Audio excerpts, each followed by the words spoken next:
नमस्कार, अरुणाचल समाचार में आपका स्वागत है। मैं हूं कारगरिबा। आइए बुलेटिन में सबसे पहले देखते हैं मुख्य समाचार।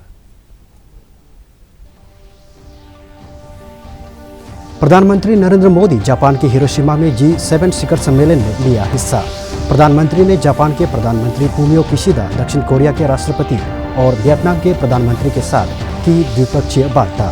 3 देशों की यात्रा के तहत रविवार को पापुआ न्यू गिनी जाएंगे और 22 मई को ऑस्ट्रेलिया का करेंगे दौरा। रिजर्व बैंक ऑफ इंडिया ने क्लीन नोट नीति के तहत 2000 के नोट वापस लेने का किया फैसला। लोग 23 मई से 30 सितंबर तक 2000 के नोट अपने बैंक खातों में कर सकते हैं जमा या किसी भी बैंक की शाखा से बदल सकेंगे दूसरे नोट से। पासीघाट से बोलंग के बीच 2 लेन के राजमार्ग के निर्माण से सामाजिक और आर्थिक गतिविधियों को मिल रही है गति। सियांग जिले में सड़कों के विस्तार से पैदा हो रहा है रोजगार के अवसर। स्थानीय उद्यमी टी दारांग और उनकी पत्नी ओ दारांग ने पीएम मोदी को धन्यवाद देते हुए कहा कि बुनियादी सुविधाओं के विकास से जीवन हुआ आसान। प्रधानमंत्री नरेंद्र मोदी आज जापान के हिरोशिमा में G7 शिखर सम्मेलन में हिस्सा लिया। जापान के प्रधानमंत्री फूमियो किशिदा ने आयोजन स्थल पर श्री मोदी की अगवानी की। सम्मेलन के दौरान प्रधानमंत्री नरेंद्र मोदी और अमेरिकी राष्ट्रपति जो बाइडेन ने एक दूसरे का गर्मजोशी से अभिवादन किया। श्री मोदी अगले महीने की 21 तारीख से 4 दिन की आधिकारिक यात्रा पर अमेरिका यात्रा पर जाएंगे। G7 सम्मेलन में जिन प्रमुख विषयों पर चर्चा की जाएगी उनमें परमाणु निरस्त्रीकरण, आर्थिक मजबूती और सुरक्षा, क्षेत्रीय मुद्दे, पर्यावरण और ऊर्जा, खाद्य और स्वास्थ्य तथा विकास शामिल है। इसके अलावा डिजिटीकरण, विज्ञान और प्रौद्योगिकी पर भी चर्चा होगी। भारत अब तक 9 बार G7 आउटरीच सम्मेलन में भागीदारी कर चुका है। इससे शांति, सुरक्षा, विकास और पर्यावरण संरक्षण सहित अन्य वैश्विक चुनौतियों के समाधान में भारत की हिस्सेदारी का महत्व का पता चलता है। इस वर्ष G7 सम्मेलन के भागीदारी देशों में ब्राजील और इंडोनेशिया भी शामिल हैं। G7 सम्मेलन से इतर प्रधानमंत्री मोदी ने जापान के प्रधानमंत्री फूमियो किशिदा, दक्षिण कोरिया के राष्ट्रपति और वियतनाम के प्रधानमंत्री के साथ द्विपक्षीय बातचीत की। प्रधानमंत्री 3 देशों की यात्रा के पहले चरण में जापान में हैं। वह कल शाम पापुआ न्यू गिनी जाएंगे और 22 मई को ऑस्ट्रेलिया पहुंचेंगे। मजबूत करने के प्रयासों पर भी चर्चा की। उन्होंने समसामयिक क्षेत्रीय एक्सेलेंसी G7 की शानदार योजना के लिए, आयोजन के लिए मैं आपको हृदय से बहुत बहुत बधाई देता हूं और आपने G7 समिट में भारत को निमंत्रित किया, इसके लिए भी मैं आपका बहुत बहुत आभारी हूं। आपकी भारत यात्रा आज भी भारत के लोगों के लिए बहुत यादगार रही है और मेरे लिए बहुत खुशी की बात है कि जो बोधि वृक्ष का सैंपल आपको दिया था, जिसको आपने हिरोशिमा में लगाया, मैं समझता हूँ और जैसे जैसे वो ग्रो करेगा भारत के और जापान के संबंधों को तो मजबूती देगा ही देगा। लेकिन मुझे पूरा विश्वास है कि ये वो वृक्ष है जो बुद्ध के विचारों का अमरत्व प्रदान करता है और ऐसी पवित्र वस्तु को हिरोशिमा में और आपके होम टाउन में इतने गौरव से लगाना, जब भी ये भारतीय नागरिकों को ये जानकारी मिलेगी, उनके लिए वो बहुत खुशी की बात होगी। रिजर्व बैंक ने क्लीन नोट नीति के तहत 2000 के नोट वापस लेने का फैसला किया है। इस फैसले के बाद अब लोग 2000 के नोट अपने बैंक खातों में जमा कर सकते हैं या उन्हें किसी भी बैंक की शाखा से दूसरे नोट से बदल सकते हैं। हालांकि 2000 रुपये के नोट की वैधता फिलहाल बनी रहेगी। मंगलवार 23 मई से 30 सितंबर 2023 तक प्रतिदिन 2000 रुपये के अधिकतम 10 नोट के बदले अन्य नोट लिए जा सकेंगे। यह सुविधा रिजर्व बैंक के 19 क्षेत्रीय कार्यालयों में उपलब्ध होगी। रिजर्व बैंक के अनुसार 2000 रुपये के 89% बैंक नोट मार्च 2017 से पहले जारी किए गए थे और यह नोट 5 वर्ष की अपनी अनुमति उम्र पूरी कर चुके हैं। बैंक ने यह भी कहा कि 2000 रुपये मूल्य के नोट चलन में नहीं रह गए थे। से वापस लेगा, लेकिन जो मौजूदा नोट हैं वो इनवैलिड नहीं होंगे, वो वैलिड ही रहेंगे। आरबीआई ने कहा कि इसका ऑब्जेक्टिव जो है वो पूरा होने के बाद 2018-19 में इसकी प्रिंटिंग बंद कर दी गई थी, लेकिन ये नोट अमान्य नहीं होंगे, ये अभी सर्कुलेशन में बने रहेंगे, ये आरबीआई का कहना है। और आरबीआई ने यह भी कहा कि इसका ऑब्जेक्टिव हमने इसको कंप्लीट कर लिया, इसके लिए हम इसको बंद करने जा रहे हैं। आरबीआई ने अपने सर्कुलर में कहा है कि वो 2000 के नोट को सर्कुलेशन से बाहर कर रहा है। उसने ये भी कहा है कि वो 2000 के नोट को, इसकी जो प्रिंटिंग है वो बंद करने जा रही है। हालांकि इसकी कोई समय, फैसला कब से लागू हो रहा है, इसकी समय सीमा जो है वो नहीं दी गई है, लेकिन ये फैसला तत्काल प्रभाव से लागू हो गया है, ऐसा ये कहना है आरबीआई का। नोट बदलने के लिए क्या क्या करना होगा? आप बैंक में जाकर इसको बदल सकते हैं। इसके लिए 30 सितंबर 2023 तक की तारीख समय सीमा दी गई है और कोई परेशानी ना हो इसके लिए बैंकों को भी इसकी एडवांस में जानकारी आरबीआई की तरफ से दे दी गई है। 30 सितंबर तक अगर आप नहीं नोट जमा कर पाए तो क्या होगा? तो लेन देन के लिए 2000 के नोटों का इस्तेमाल अभी आप जारी रख सकते हैं। 30 सितंबर तक आप जारी रख सकते हैं। उन्हें पेमेंट के रूप में आप रिसीव भी कर सकते हैं, आप उसे ले भी सकते हैं और दे भी सकते हैं।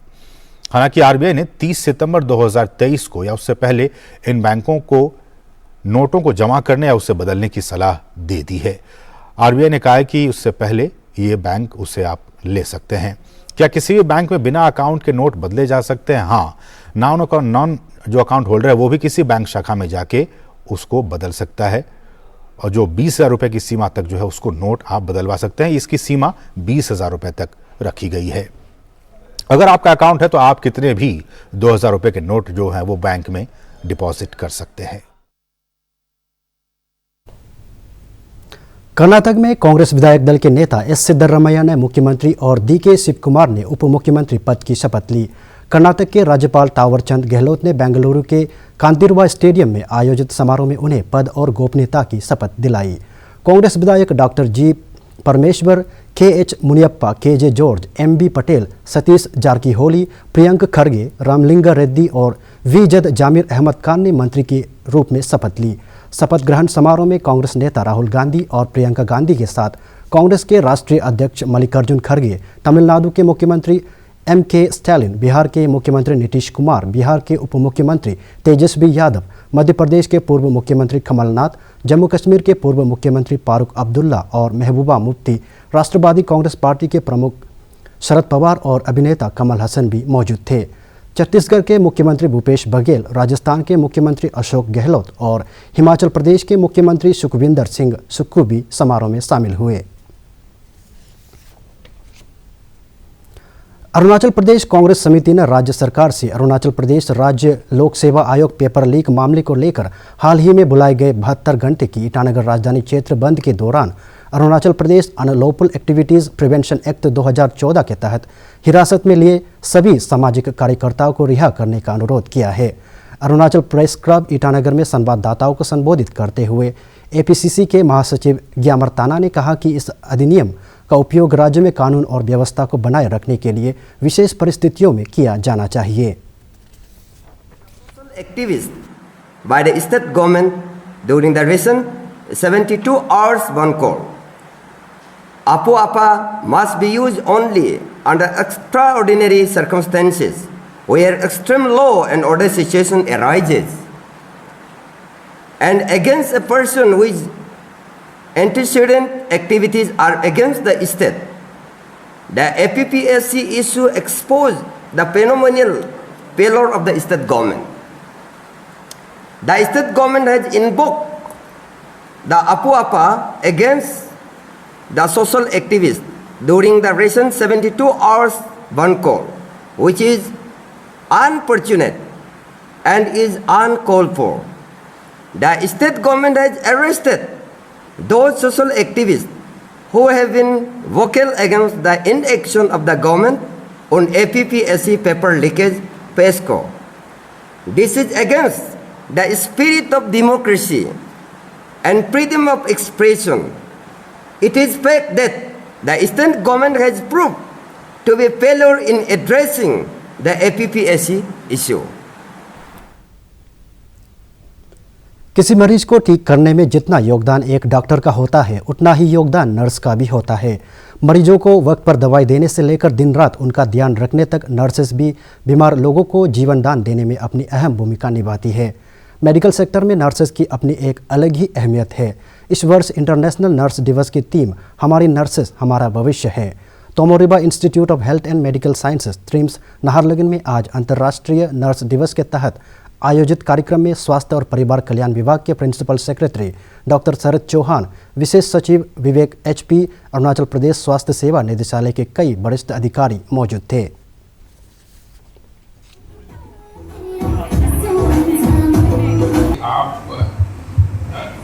Sign of an evolved civilization is when you start taking care of others, those who are infirm, those who can't take care of themselves. तो ये तो है ही, मतलब इन्फर्मिटी के समय, इलनेस के समय, कष्ट के समय तो आप लोगों का साथ होता ही है, पर खुशी के समय भी होता है। हमने अभी देखा जन्म से लेके, तो जब जन्म होता है, what a lovely story, thank you Vivek, thank you sir, very lovely story. जन्म से लेकर के जब बच्चा बड़ा होता है, उसका इम्यूनाइजेशन जो कि उसको एक productive member of the society बनाता है, फिर हेल्थ जितने हमारे स्क्रीनिंग चल रहे होते हैं, कम्युनिकेबिलिटी। ईस्ट सियांग जिले के रुक्सिन में स्थित गोल्डन जुबली तासी पांगेंग community health centre Arunachal Pradesh के साथ असम के सीमावर्ती जोनाई क्षेत्र के लोगों की स्वास्थ्य जरूरतों को पूरा कर रहा है। इस अस्पताल में OPD के अलावा आँख, दांत, विभिन्न बीमारियों की जांच की सुविधा है। FRU रुक्सिन को स्वास्थ्य के क्षेत्र में महत्वपूर्ण योगदान के लिए राष्ट्रीय और राज्य स्तर पर विभिन्न पुरस्कारों से सम्मानित किया जा चुका है। इस अस्पताल में बेहतर स्वास्थ्य सुविधाएं और चिकित्सकों द्वारा मरीजों का अच्छा इलाज करने के कारण रुक्सिन, जोनाई और आसपास के कई गांवों के लोग अपने स्वास्थ्य की जांच और इलाज के लिए आते हैं। ईस्ट सियांग से लोग असम के जोनाई क्षेत्र के कोनू दोले और जगदीश कुसुम ने कहा कि सीमावर्ती इलाकों के लोग आपस में मिलजुल कर रहते हैं और यह अस्पताल बेहतर चिकित्सा सुविधा की जरूरतों को पूरा कर रहा है। ये अच्छा स्पेशलिटी मिलता है यहाँ पे गायनी का स्पेशलिस्ट है, हाई का स्पेशलिस्ट है और ये मेडिसिन का स्पेशलिस्ट है। इसलिए हम रुक्सिन में लेके आ रहा है। हमको आसाम में इतना अच्छा डॉक्टर नहीं मिला है, यहाँ पे स्पेशलिटी अच्छा होता है, इसलिए हम लोग रुक्सिन में आ गया है। हम लोग का तो ये बर्दार एरिया का संबंध ऐसे मजबूत हो रहा है। हम लोग का अरुणाचल का आदमी और हम लोग का आसाम का आदमी मिल के हम लोग यहाँ पे आना जाना करता है। वो लोग भी हम लोग को अच्छा बिहेव करता है, हम लोग भी ऐसे ही वो लोग भी अच्छा बिहेव करता है। इसलिए हम लोग यहाँ का डॉक्टर हम लोग का आसाम का या अरुणाचल का ऐसे नहीं सोचता है कि जो पेशेंट है उसको अच्छा से देखता है। वो लोग यहाँ में हम लोग का आसाम का ही ज़्यादातर आदमी इधर आता है। यहाँ अच्छा डॉक्टर है और फैसिलिटी भी अच्छा है। यहाँ आसाम से ज़्यादा हम लोग का रुक्सिन एरिया को CSC ज़्यादा सुंदर है। सर्जरी है, मेडिसिन है, चाइल्ड है, गायनी है और आई का भी है। बहुत सुंदर देखता है यहाँ, डॉक्टर लोग भी बहुत अच्छा है। ईस्ट सियांग जिले के मुख्यालय पासीघाट से सियांग जिले के मुख्यालय बोलंग के बीच 2 लेन के राजमार्ग के निर्माण से सामाजिक और आर्थिक गतिविधियों को गति मिली है। पासीघाट बोलंग मार्ग पर वाहनों का आवागमन बढ़ गया है और इससे स्थानीय लोगों के लिए रोजगार के अवसर पैदा हो रहे हैं। पांगिन के पास राजमार्ग के किनारे रेस्टोरेंट चलाने वाले ती दारांग और उनकी पत्नी ओ दारांग ने PM मोदी को धन्यवाद देते हुए कहा कि राजमार्ग परियोजनाओं को त्वरित गति से पूरा करने के कारण बड़ी संख्या में लोगों को रोजगार मिल रहा है। ती दारांग ने राज्य के युवाओं से आधारभूत सुविधाओं के विकास के कारण स्थानीय स्तर पर पैदा हो रहे स्वरोजगार के अवसरों का लाभ उठाने और अपने परिवार का हाथ बताने की अपील की। मैंने बहुत ये जो कष्ट किया, ये जो व्हाट्सएप ये काम करने के लिए, तो उसको जैसे करके हम एक दो रुपया कमा के, मतलब इस दौर पर ये अपना जो हिम्मत से जोर जबरदस्ती बनाया, फिर ये जो बना के थोड़ा अभी मतलब जो अपना जो हाजिरा निकल रहा है। मेरा अपील है कि जितना सके तो, क्योंकि हम लोग का जो ट्रैवल लोग भी, हम लोग का जो जितना ये है जो लड़का बच्चा है, क्योंकि जो भी काम मतलब होटल या जो दुकान जो भी हो, घूमती पातम का घूमती जो भी हो, अपना से करना है। क्योंकि हमें कुछ अपना से बर्तन अपना से ये जो धोता है, तो जितना जो आप मेहनत करेगा इतना ही आपका जो फल मिलता है। आजकल का समय में जो जितना BA MA जो पास करके भी कुछ फायदा नहीं है, तो जितना अगर ये जो नौकरी नहीं मिलने से भी मतलब बहुत रास्ता है मतलब जैसे कि अपना से जो मेहनत करके, जैसे कि एक बिजनेस में लगना है, जैसे कि जो दुकान में कुछ लगना है, और आपका पास अगर ये आइडिया होगा तो बहुत काम है। मोदी सारे ऐसा दिया है तो ना अच्छा लगता है। मोदी सारे इसे रास्ता खुल दिया है, दो गाड़ी जाने के लिए दिया है। पहले तो छोटा था, अभी तो ठीक हो गया। अभी सब किनार में सब दुकान घूमती पहले में तो ये सब जंगल था, अभी तो पूरा ये हो गया। विधायक जुम्मुम अतर द्योरी ने लोहित जिले के कुमारी कामती में सामुदायिक भवन का उद्घाटन किया। स्टेट प्लान स्कीम से वित्त पोषित इस सामुदायिक भवन के बनने से इस क्षेत्र में सामाजिक, सांस्कृतिक और आर्थिक गतिविधियों को बढ़ावा मिलेगा। उन्होंने लोगों से सरकार की कल्याणकारी योजनाओं का लाभ उठाने और आत्मनिर्भर बनने की अपील की।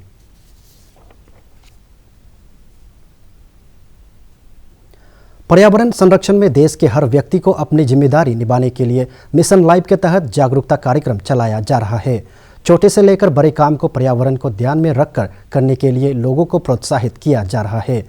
मिशन लाइफ के तहत स्थानीय निकायों को पर्यावरण के अनुकूल बनाने, पानी और ऊर्जा की बचत करने, अपशिष्ट और ई कचरे पर नियंत्रण, स्वस्थ जीवन शैली को अपनाने, प्राकृतिक खेती और मिलेट्स के उत्पादन को बढ़ावा देने, वन और वन्य जीवों के संरक्षण सहित कई महत्वपूर्ण विषयों के बारे में लोगों को जागरूक किया जा रहा है। इसके अंतर्गत biological survey of India, Arunachal Pradesh regional centre Itanagar द्वारा राज्य विधानसभा परिसर में मिशन लाइफ जागरूकता कार्यक्रम के आयोजित किया गया। राज्य के वन और पर्यावरण विभाग द्वारा भी पक्के टाइगर रिजर्व क्षेत्र में cloth donation, plantation, nature trekking और सतत विकास के लिए पर्यावरण अनुकूल जीवन शैली को अपनाने के लिए लोगों को प्रोत्साहित किया गया। अरुणाचल समाचार के आज के अंक में इतना ही। हम कल फिर हाजिर होंगे अरुणाचल और देश दुनिया के खबरों के साथ। चलते चलते आपको बता दें कि आप हमारे अरुणाचल समाचार YouTube channel DD news Arunachal पर भी देख सकते हैं। देखते रहिए अरुण प्रभा। नमस्कार।